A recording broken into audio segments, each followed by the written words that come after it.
हम चर्चा कर रहे हैं रिपोर्टिंग वर्ब को रिपोर्टेड स्पीच से जोड़ना। इसमें हम कनेक्टिव की चर्चा कर रहे हैं। इससे पहले मैं चर्चा कर चुका हूं दैट का प्रयोग। दूसरा जो कंजक्शन है या कनेक्टिव है वो है to.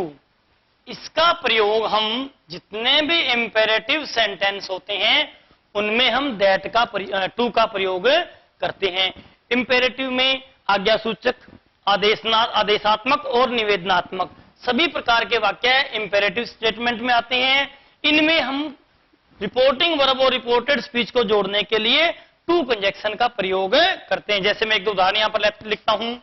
He said to me please give me some more sugar. He said to me, please give me some more sugar. जब भी वाक्य रिपोर्टेड स्पीच प्लीज या काइंडली शुरू होता है इट मीन्स वो इंपेरेटिव है और इंपेरेटिव में भी निवेदनात्मक वाक्य है। तो ही यहां पर सेड का हो जाएगा रिक्वेस्टेड, ही रिक्वेस्टेड मी। अब कनेक्टिव क्योंकि प्लीज काइंडली आता है तो इंपेरेटिव हो गया। इंपेरेटिव आते ही हमने टू कंजक्शन का प्रयोग करते हैं, टू जोड़ देंगे। प्लीज या काइंडली हट जाता है हमेशा। टू गिव मी है तो हम इधर जाएंगे, ही पर जाएंगे, ही का हिम बना देंगे। To give him some more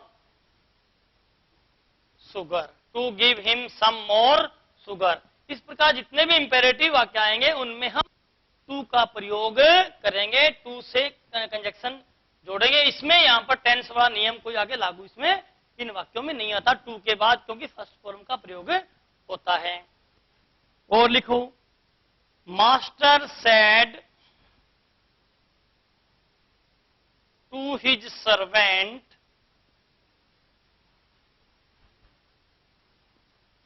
bring a glass of water, bring a glass of water. मालिक ने नौकर से कहा मेरे लिए पानी का गिलास लाओ।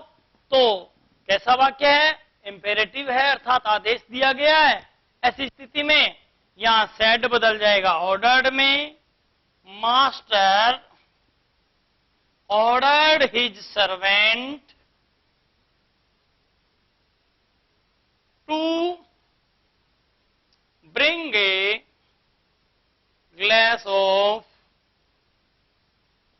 Water, to bring a glass of water.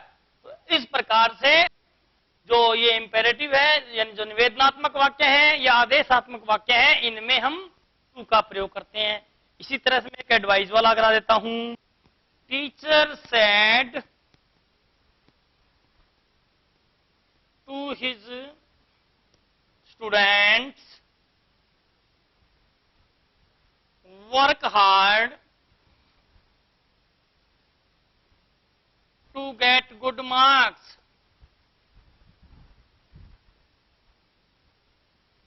Teacher said to his students, work hard to get good marks. अध्यापक ने बच्चों को कहा अगर अच्छे अंक लेने हैं तो कठिन परिश्रम करो। एडवाइस दी गई है, सलाह दी गई है, एडवाइजरी है। तो टीचर एडवाइज्ड हिज स्टूडेंट्स, क्या जुड़ जाएगा यहां पर कनेक्टिव? टू जुड़ जाएगा। सेम आगे वही उतर जाएगा। To work hard to get good marks. ये हमने जो किया है इंपेरेटिव स्टेटमेंट में टू का हमने जितने भी इंपेरेटिव होते हैं चाहे वो निवेदना, चाहे आदेश वाले हों, चाहे वो सलाह वाले हों, चाहे वो कमांड वाले हों, सभी में टू का कनेक्टिव का प्रयोग करते हैं। जैसे एक मैं कमांड वाला वाक्य कराता हूं। द कमांडर सेड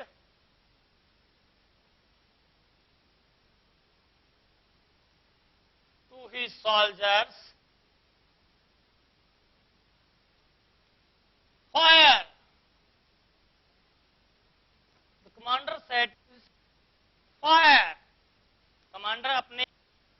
सैनिकों को आदेश देता है गोली चलाओ, तो the commander commanded his soldiers to fire, तो टू जोड़ेंगे यहां पर और आगे फायर दिया, ये उतार देंगे। इस प्रकार से हम टू कनेक्टिव यूज करते हैं। नेक्स्ट जो कनेक्टिव आता है वो होता है इफ। ये बहुत सिंपल सा है, इसमें कोई ज्यादा दिक्कत वाली बात नहीं है। दैट और टू थोड़ा सा डीपली था, थोड़ा लंबा था इनका, स्टेटमेंट में इनका प्रयोग होता है। अब बात करते हैं तीसरा प्रकार को, जो कंजक्शन है। दूसरा कंजक्शन है अपने इफ का प्रयोग। दैट के बाद दूसरा कंजक्शन है इफ का प्रयोग।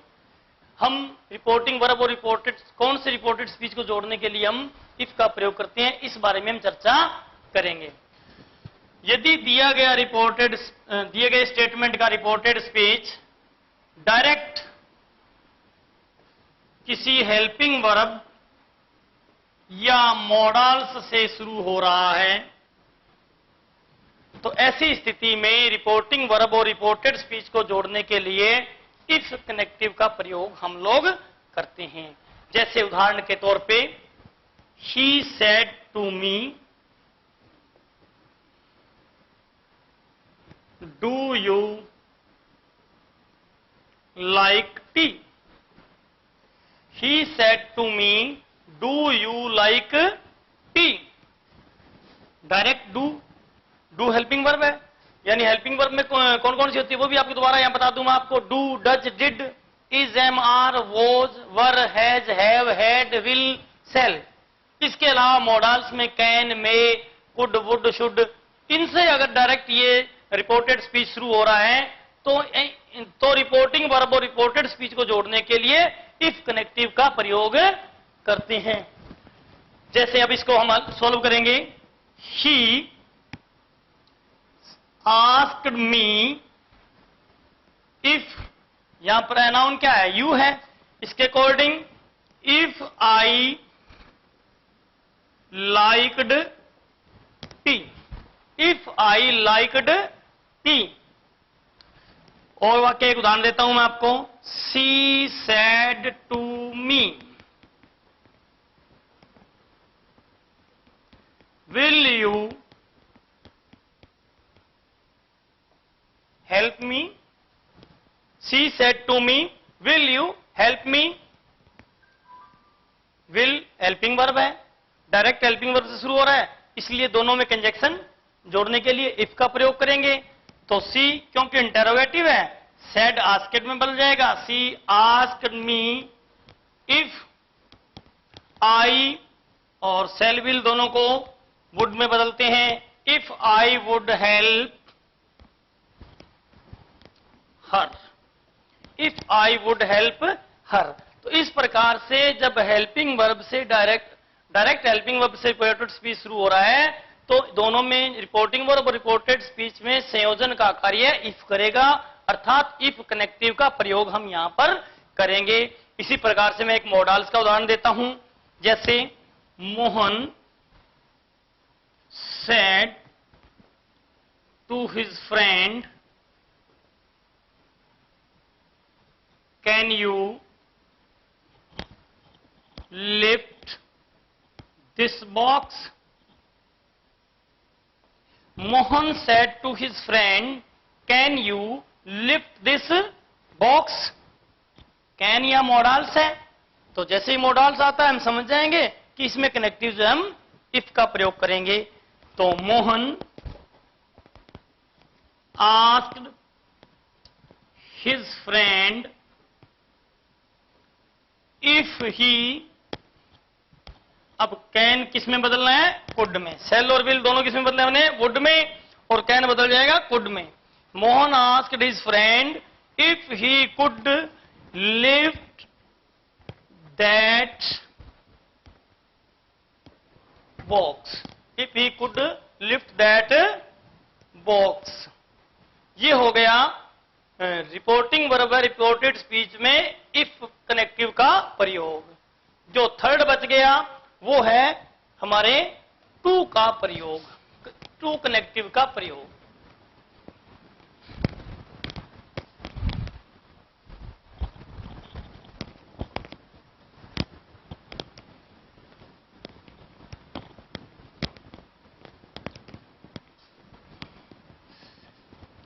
टू का प्रयोग, टू का प्रयोग हम जितने भी इंपेरेटिव सेंटेंस हैं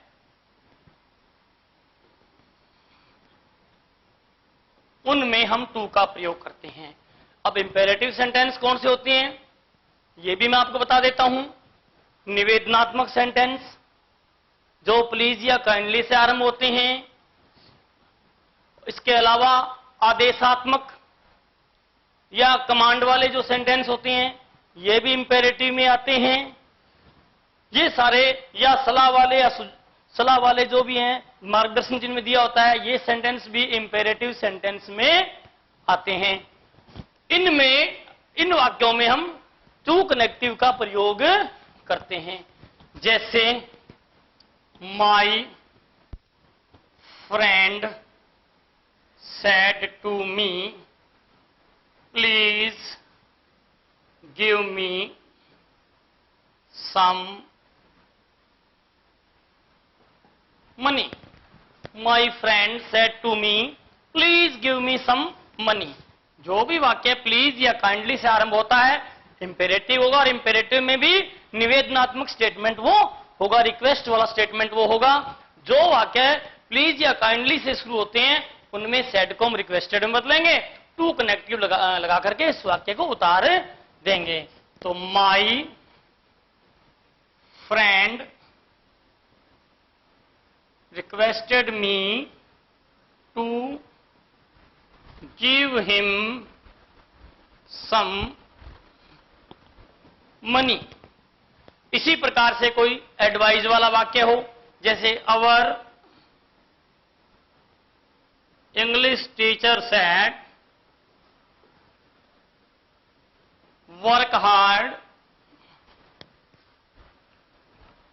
to get success. To get success, work hard to get success. हमारे अंग्रेजी अध्यापक ने कहा कामयाबी प्राप्त करने के लिए कठिन परिश्रम करो। तो क्या दिया गया इसमें? सलाह दी गई है, एडवाइस दी गई है। तो आवर इंग्लिश टीचर सेड बदल जाएगा एडवाइज्ड में, एडवाइज्ड क्योंकि कनेक्टिव में टू आएगा, to work hard to get success. कि इस प्रकार से इंपेरेटिव स्टेटमेंट को हम के रिपोर्ट दोनों में, इसमें रिपोर्टिंग वर्ब और रिपोर्टेड स्पीच के बीच में कनेक्टिव का प्रयोग हम लोग करेंगे। ये हो गया टू इंपेरेटिव का प्रयोग। अब ये अगला जो मेजर रूल हमारा है वो है रिपोर्टेड स्पीच के भाव के अनुसार रिपोर्टिंग वर्ब में परिवर्तन करना। अगला जो मेजर रूल हमारा है वो है रिपोर्टेड स्पीच के भाव के अनुसार रिपोर्टिंग वर्ब में परिवर्तन करना। रिपोर्टेड स्पीच के भावानुसार रिपोर्टिंग वर्ब में परिवर्तन करना। तो ये जो रिपोर्टिंग वर्ब होती है मैंने पहले बताया आपको तीन टेंस में होती है, प्रेजेंट सिंपल, फ्यूचर सिंपल और पास्ट सिंपल। तो रिपोर्टेड स्पीच में जो दिया हुआ है उसका भाव जो बदलेंगे यहां पर वर्ब में, तो रिपोर्टिंग वर्ब को आधार मानकर ही उसमें हमने बदलना है। जैसे मैं बात करता हूं अफर्मेटिव सेंटेंसेज, अफर्मेटिव में अगर पास्ट टेंस दिया है तो अपन लोगों ने सेड को यहां टोल्ड में बदल देना है। लेकिन अगर फ्यूचर सिंपल टेंस है विल या सेल प्लस से है, तब अपने इसमें विल या सेल प्लस टेल का प्रयोग कर देना है। इसी प्रकार से प्रेजेंट टेंस में से या सेज है, तो अगर से है तो टेल और सेज है तो टेल्स का प्रयोग हमने कर देना है। ये तो हो गए कैसे अफर्मेटिव सेंटेंस। इसके अलावा मान लो अगर इंटेरोगेटिव स्टेटमेंट है, सबसे इंपॉर्टेंट भी है, तो अगर प्रेजेंट सिंपल है तो से का आस्क, सेज का आस्क और विल सेल से का विल सेल प्लस आस्क। और अगर पास्ट टेंस है अर्थात सेड दिया है, देन हमने सेड को आस्क्ड में बदल देना है। इसी प्रकार से अगर रिपोर्टेड स्पीच निवेदनात्मक है, प्लीज या काइंडली से अगर वाक्य शुरू हो रहा है और हमें पता लग रहा है कि वाक्य निवेदनात्मक है, ऐसी स्थिति में इसमें रिक्वेस्ट या रिक्वेस्ट, इसमें विल या सेल प्लस रिक्वेस्ट, और इसमें हो जाएगा अगर सेड दिया है तो रिक्वेस्टेड। इसी प्रकार ऑर्डर और विल प्लस सेल ऑर्डर, और इधर हो जाएगा ऑर्डर्ड। इसी प्रकार से कमांड है तो इधर कमांड या कमांड्स, कमांड या commands, will command, shall command और कमांडेड। इसी प्रकार से अगर एक्सक्लेमेटरी सेंटेंस है, एक्सक्लेमेटरी का मतलब विस्मयबोधक जो वाक्य है जिसमें ये एक्सक्लेमेटरी साइन लगा होता है, उसमें 3 प्रकार के वाक्य होते हैं। खुशी वाले वाक्यों में सैड को एक्सक्लेम्ड विद जॉय में, दुख वाले वाक्यों में एक्सक्लेम्ड विद शोरो में, और आश्चर्य वाले वाक्यों में एक्सक्लेम्ड विद सरप्राइज में। क्या करेंगे? एक्सक्लेम्ड विद जॉय, ये तो हो जाएगा खुशी पूर्वक वाक्य। एक्सक्लेम्ड विद सॉरो, ये हो जाएंगे दुख या शोक वाले वाक्य। और एक्सक्लेम्ड विद सरप्राइज, ये हो जाएंगे आश्चर्य सूचक वाक्य। तो इस प्रकार से साधारण वाक्यों में सेड का टोल्ड, इसके अलावा यूनिवर्सल ट्रूथ में भी सेड का टोल्ड अगर ऑब्जेक्ट दिया है तो ये वो उस समय करेंगे जो ऑब्जेक्ट इसमें दिया है तो टोल्ड वाला। इसके अलावा अगर प्रार्थना वाले वाक्य हैं, शुभ आशीर्वाद वाले वाक्य हैं, उसमें भी सेड का हमने टोल्ड करना है। अगर लेटर से रिपोर्टेड स्पीच शुरू हो रहा है, लेटर से, तो भी हमने सेड का टोल्ड में परिवर्तन करना है। इसी प्रकार से निवेदनात्मक आ गए, उसमें रिक्वेस्टेड कर देंगे, इंटेरोगेटिव में आस्क्ड कर देंगे। इसके अलावा आदेश वाले ऑर्डर, और कमांड वाले में कमांडेड, और खुशी और दुख वाले में एक्सक्लेम्ड विद जॉय, सोरो या सरप्राइज का प्रयोग करते हैं। इसके अलावा जो विश वाले हैं, जिसमें किसी के लिए शुभ कामना या प्रेयर की गई हो, तो वहां पर क्या करेंगे? विश हो तो विश्ड, और प्रे है तो प्रेड का प्रयोग हम लोग कर देंगे। ये हो गया रिपोर्टेड स्पीच के भावानुसार रिपोर्टिंग वर्ब में परिवर्तन करना। अब इसके मैं 2-4 उदाहरण यहां करूंगा ताकि आपको ये अच्छे से समझ में आ जाए। किस तरह से एक एक सभी का उदाहरण दूंगा मैं ताकि आपको अच्छे से ही समझ में आ जाएगा।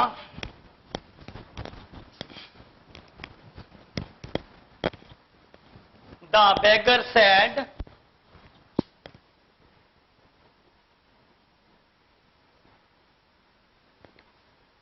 please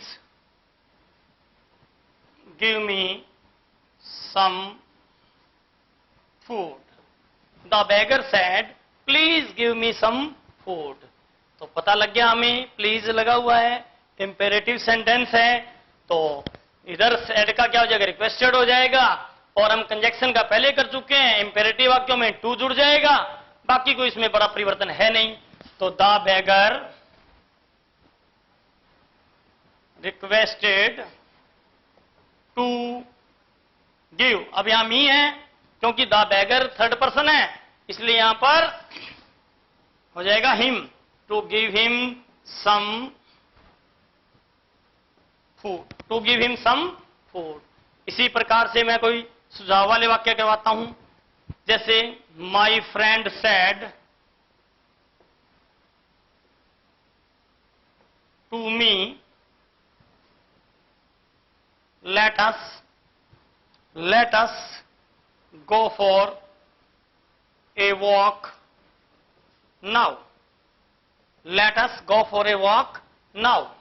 तो इसमें क्या दिया, सुझाव दिया गया है, तो माई फ्रेंड सेड में बदल जाएगा यहां पर सजेस्टेड में, माई फ्रेंड सजेस्टेड मी, क्योंकि इनमें क्या बताया कनेक्टिव मैंने लेटस वाले वाक्यों में, दैट। और अब ये लेटस की बात आती है, यहां अगर वाक्य लेटस से शुरू हो रहा है, अगर रिपोर्टिंग वर्ब का सब्जेक्ट और ऑब्जेक्ट दोनों फर्स्ट पर्सन हैं, देन हम लेटस को वी शुड में बदलेंगे। ठीक है, अगर दोनों ही सेकंड या थर्ड पर्सन है, ऐसी स्थिति में हम इसे दे शुड में बदल देंगे। या माई फ्रेंड या मी दोनों ही फर्स्ट पर्सन है, इसलिए लेटस को हमने बदल दिया वी शुड में। We should go for a walk, now बदल जाता है देन में, we should go for a walk then. ठीक है, और देखो एक्सक्लेमेटरी वाक्य लिखाता हूं, our captain said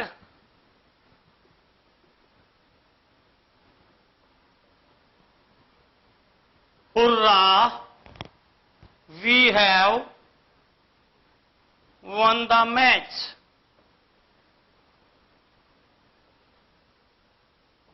Hurrah, we have won the match. खुशी की बात है, तो एक्सक्लेमेटरी वाक्य हो गया, क्योंकि एक्सक्लेमेशन साइन यहां लगा हुआ है, इसलिए क्या हो जाएगा, आवर कैप्टन एक्सक्लेम्ड विद, खुशी की बात है तो जॉय, अगर यही दुख की बात होती अर्थात यहां लॉस होता तो यहां सोरो लग जाता। ठीक है, इसके अलावा अगर कोई सरप्राइज वाले वाक्य होते तो यहां सरप्राइज लग जाता। Our captain exclaimed with joy that we had won the match, that we had won the match। यहां वी भी लग सकता है और यहां पर ही भी, we had won the match भी हो जाएगा और he had won the match भी हो जाएगा। वैसे इसको he had won the match कर लीजिए, he had won the match, ये एक्सक्लेमेटरी साइन का हो गया। इसके अलावा अगर ये वाक्य इंटेरोगेटिव में, इसके काफी पीछे उदाहरण दे चुका हूं, फिर भी इंटेरोगेटिव हम करेंगे, क्योंकि जो हमने कंजक्शन करवाई थी तो एक चीज मैंने, तीन चीजें करा दी थी आपको, दैट, इफ और टू। एक स्थिति ऐसी है जिसमें कंजक्शन नहीं जुड़ती, वो होती है जब रिपोर्टेड स्पीच WH वर्ड से शुरू हो रहा है। उसी का मैं यहां उदाहरण दे दूंगा और आपको समझ में भी आ जाएगा भी कैसे वाक्यों में हम कंजक्शन कोई नहीं जोड़ते। जैसे she said to me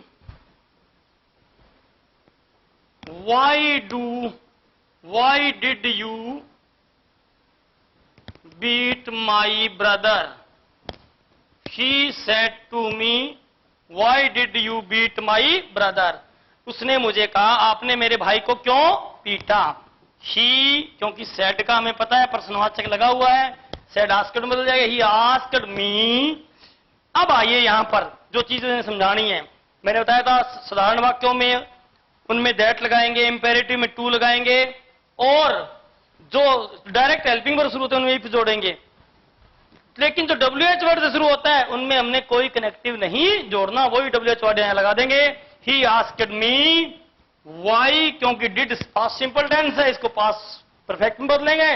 why अब यू है, कहां जाएंगे, मी की तरफ। Why I had beaten his brother, why I had beaten his brother. तो जो WH वर्ड वाले हैं उनमें हमने कोई कनेक्टिव नहीं जोड़ना है। इस प्रकार से हमने 3 या 4 मेजर रूल कर लिए हैं। अब 2 मेजर रूल रह गए हैं, एक तो प्रोनाउन में परिवर्तन और दूसरा समय और स्थान में परिवर्तन, जो मैं आपको नेक्स्ट वीडियो में डाल दूंगा। आज के लिए थैंक्स।